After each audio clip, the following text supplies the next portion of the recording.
நான் இரவுக்கு தெரியாத பகலுக்கு புரியாத பொழுதொன்று நீ காட்டினாய்.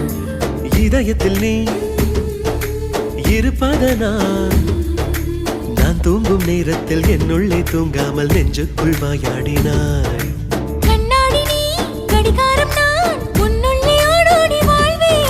காதல் எனும் கடுதாசி நீ என்றென்றும் அன்புடன் நான்